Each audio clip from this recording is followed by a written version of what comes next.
BFG is a new Disney film adapted from the Roald Dahl novel directed by the one and only Steven Spielberg. This movie focuses on a little orphan girl named Sophie who one night discovers a giant across the street from her, and that giant is played by Mark Rylance. He's like, oh no, giants and humans aren't supposed to interact, they're not supposed to see each other, so he whisks her away to Giant Country, where she learns that he's actually the big friendly giant, the BFG, if you would. She also learns that he's actually the runt of his world and that there are bigger giants than him that like to pick on him, so now she wants to help the BFG defend himself against these giants and form a new friendship. Now, I have not read the novel by Roald Dahl, so usually I probably wouldn't be excited for a movie like this, but they slapped Steven Spielberg's name on it, they put John Williams as the composer of the score, and made by Disney, who's on a roll lately, and they make Mark Rylance from Bridge of Spies, another Steven Spielberg movie, as the BFG, and I'm there. And I had a lot of fun with this movie. I was actually very charmed by it. This is not one of Steven Spielberg's best movies though,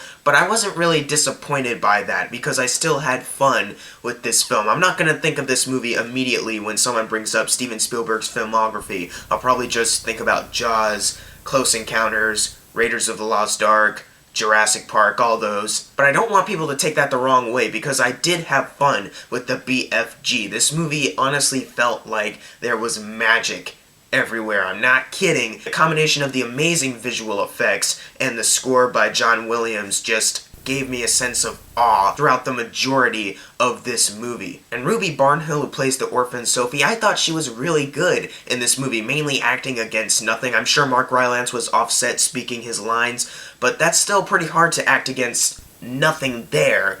But still, Steven Spielberg is really good at directing kids, getting the best performances out of them, so it's really not that big of a surprise. And Mark Rylance still killing it. He killed it in Bridge of Spies last year, and now he's killing it again as the BFG. He was so good in this movie. He did a very good job with the giant dialect, because according to the BFG, he knows what he wants to say, it just comes out a little different. And I think Mark Rylance pulled that off very well, it made it seem natural. And you could really feel the friendship actually growing between the BFG and Sophie. Their chemistry was very good. You could feel their friendship actually growing. You could actually feel them starting to like each other. And their chemistry is what made me entertained throughout the majority of the movie. It made me have the most fun. And there are also bits of humor in there that I actually liked. They actually made fart jokes funny. I'm not kidding. Steven Spielberg managed to make fart jokes funny.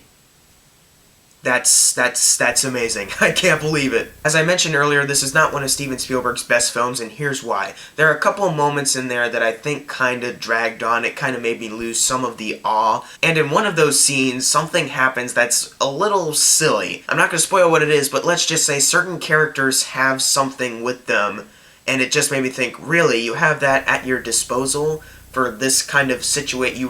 You have that? Oh, okay. Actually, you know what? I think I should mention this too. Some of the ways the BFG hides from people in the beginning part of the movie is a little ridiculous. There's some like, okay, I can buy that, but then there's like, that person would be an idiot if they did not notice that. And as much as I really did enjoy the motion capture of this movie, and I think Jermaine Clement did a very good job voicing Flesh Lump Eater, one of the main evil giants, those giants are really stereotypical. They're pretty much just the big bullies, and because they're super strong and the BFG is smaller and weaker than them, they can just pick on him. That's pretty much all they got to their characters. It's not a bad thing per se, it just didn't really make me attached to them. But overall, I was charmed by this movie. I had fun with this film, and I think more people, especially families, should go out to see the BFG because it is a very fun movie. I think a lot of kids will enjoy it a lot and watch it for years to come. I'm going to give the BFG a B. It's not the best movie of the year or anything like that, not the best movie of this summer, but it is a lot of fun. The chemistry between Sophie